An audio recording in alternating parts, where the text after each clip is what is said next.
배당을 비과세로 받을 수 있을까요? 가능합니다. 치밀한 계획과 합법적인 실행, 그리고 신뢰할 수 있는 전문가를 통해서 가능합니다.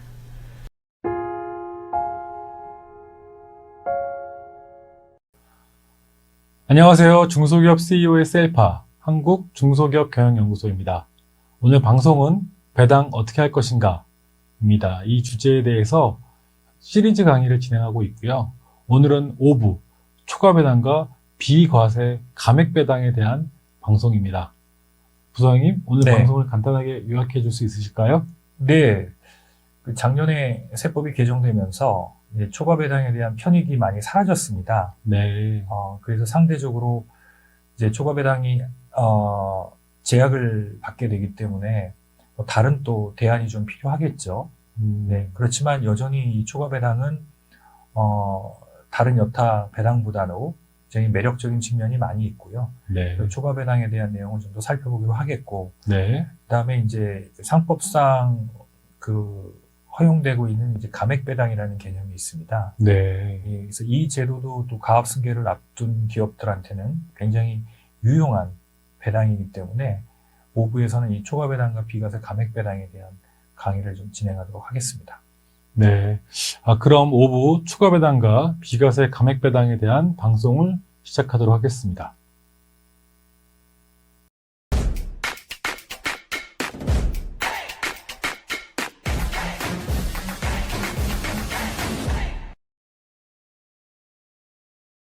배당 어떻게 할 것인가 5부 추가배당과 감액배당에 대한 강의를 진행하도록 하겠습니다. 오늘 강의도 백문영 부장님께서 수고해 주시겠습니다.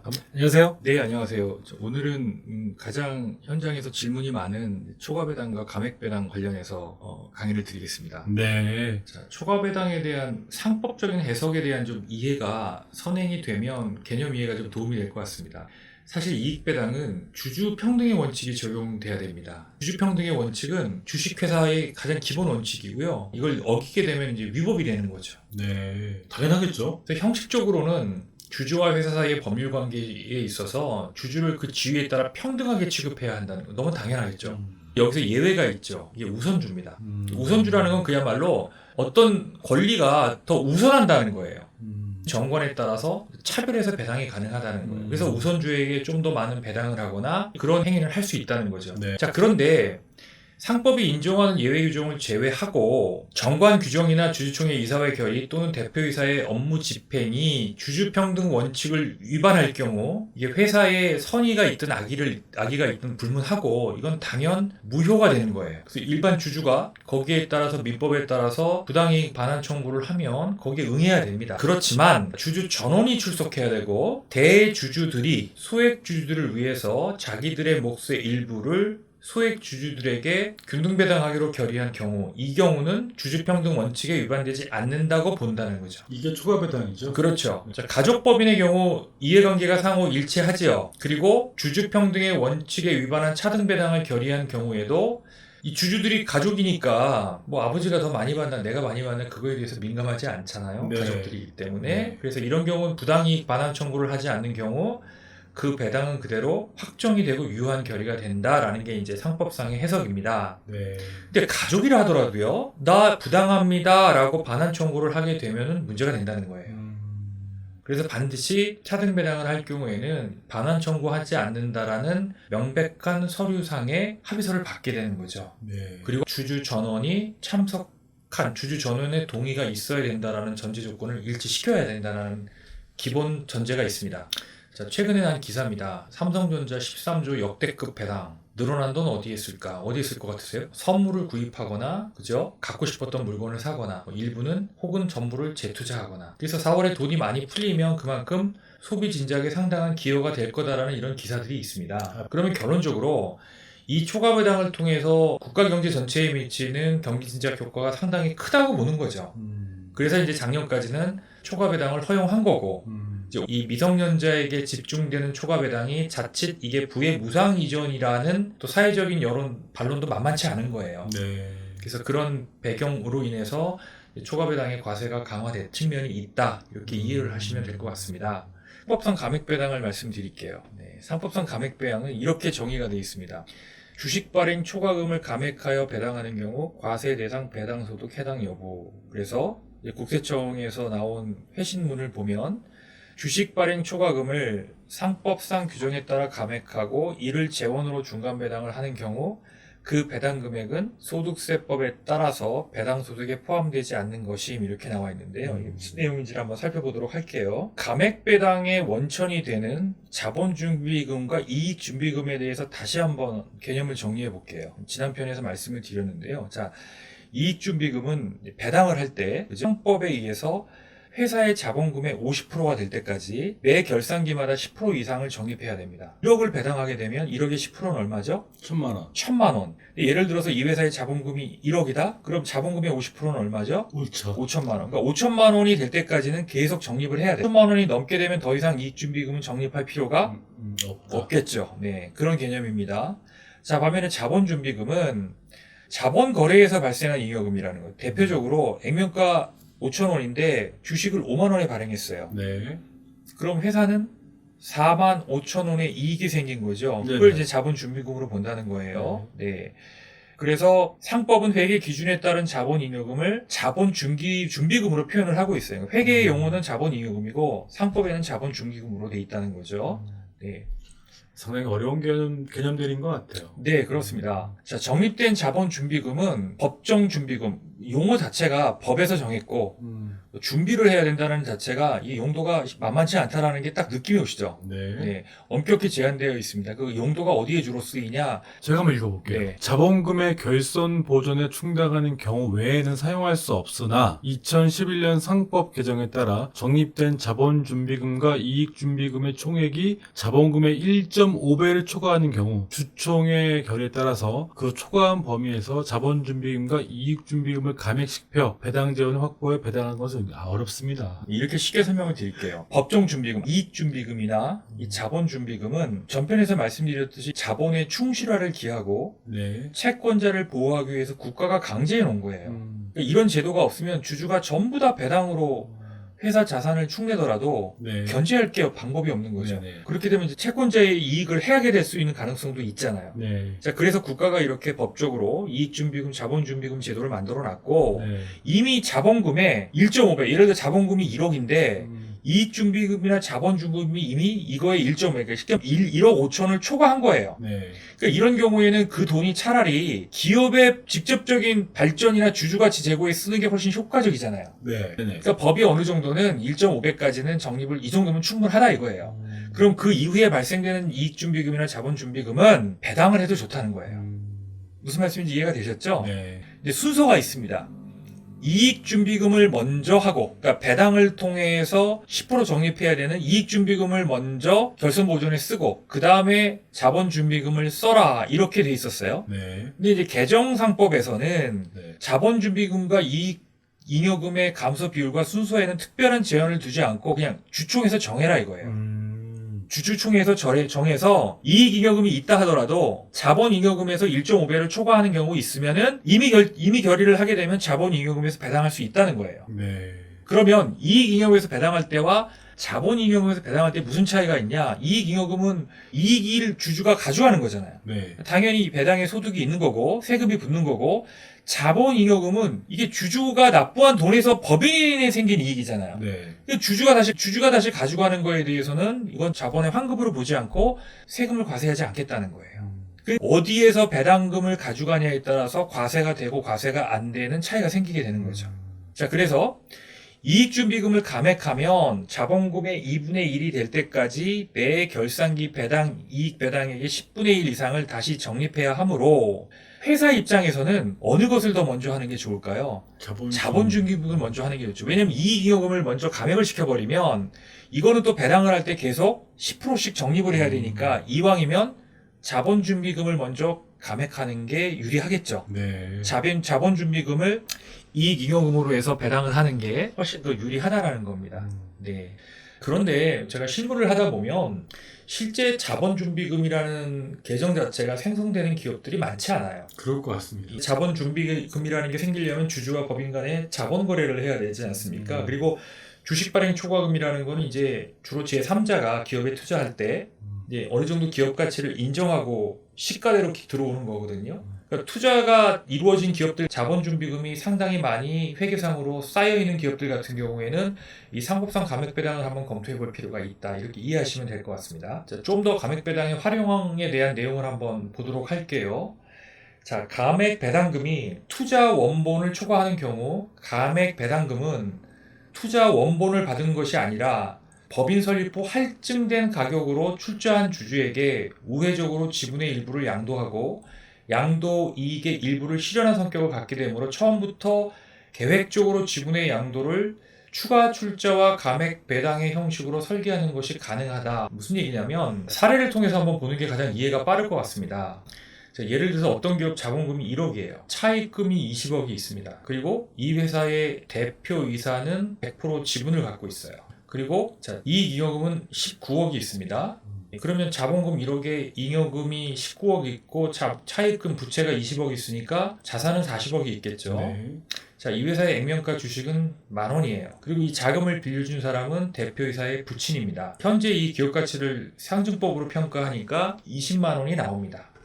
자본잉여금 중 자본금의 1.5배를 초과하는 자본잉여금을 이익잉여금으로 대체한다. 차입금 20억이 아까 있다고 말씀드렸죠. 네네. 자, 20억을 대여금을 출자 전환하는 부분에 대한 이 회계 처리를 한번 보시기 바랍니다.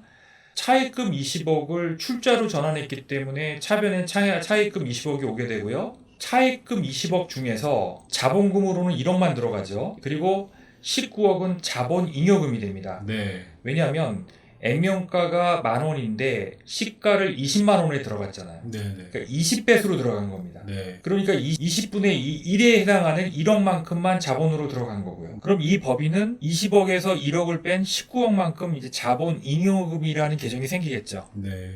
그러면 자본금을 감액하여 이익잉여금으로 대체했다 이렇게 돼 있죠. 네. 자, 여기 한번 보실까요? 자, 신주 발행가액은 20만 원이고요. 네. 자, 발행 주식 수는 만주입니다. 그럼 만주는 액면가가 10,000원이잖아요. 네. 그러니까 자본금은 얼마가 늘어났어요? 1억이. 실적인 증자는 1억이 된 겁니다. 예. 그러면 주식 발행 초과금 20억에서 1억을 뺀 19억. 이게 바로 자본잉여금이에요. 그죠? 그럼 이 중에서 얼마가 잉여금으로 대체될 수 있냐? 얼마가 될 수 있을까요? 아까 자본금의 몇 프로요? 1.5배라고 했죠. 예. 예. 자본금이 1억. 1억이었고 네. 신규로 증자된 게 1억이죠. 네. 그럼 2억이죠. 네. 2억에 1.5배면 얼마죠? 3억. 3억이죠. 네. 그럼 여기서 3억을 뺀 네. 금액이니까 16억까지가 네. 잉여금으로 대체될 수 있다는 거죠. 네. 이 16억을 배당을 그러니까 16억만큼이 이제 배당 네. 재원이 되는 겁니다. 네. 예. 대표이사가 본인 지분 50%를 부에게 양도한 거하고 동일한 효과죠. 네.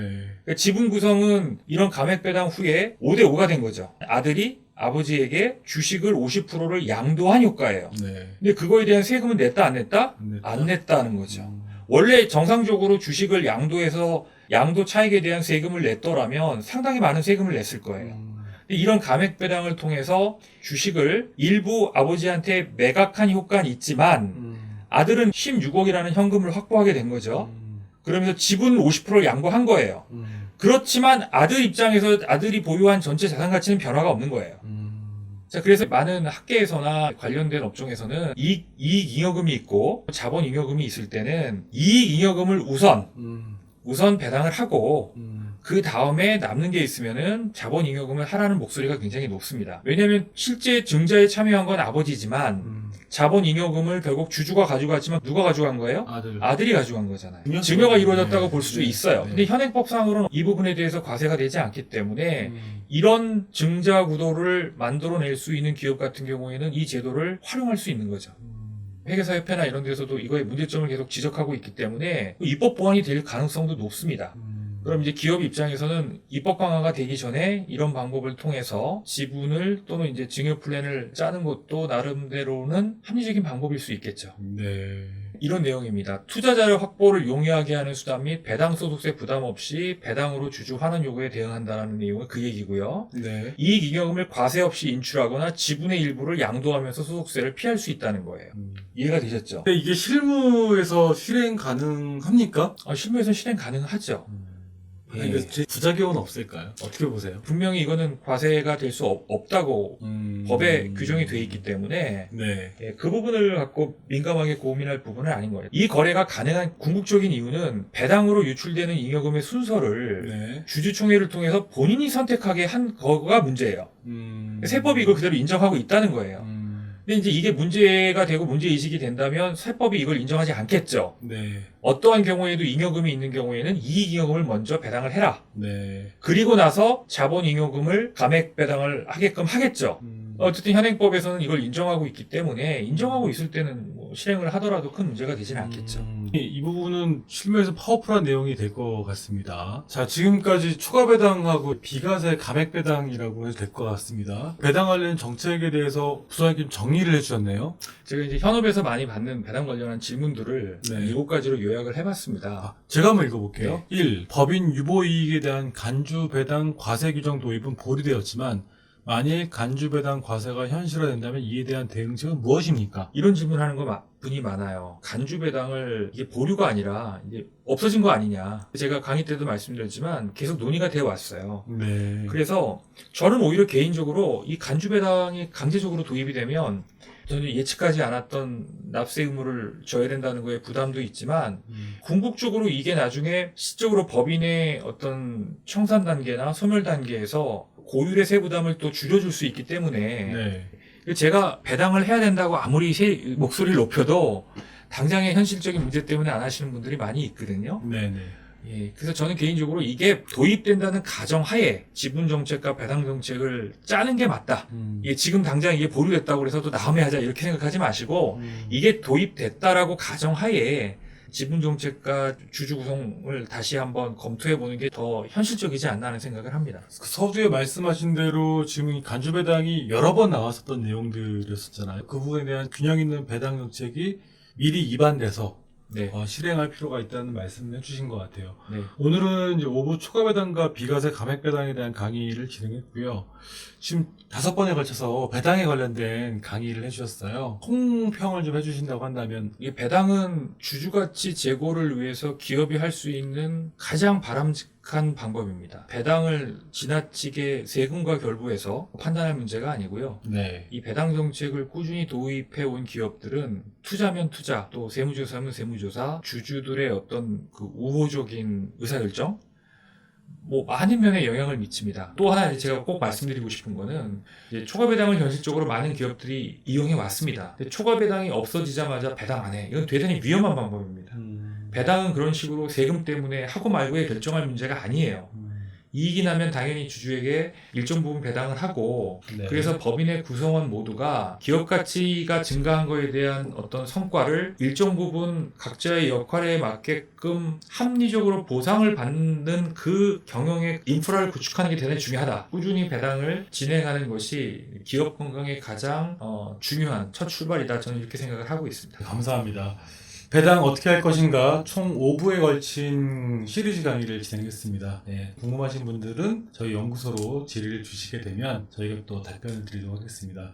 부사장님 너무 고생 많이 하셨습니다. 고맙습니다. 감사합니다. 네.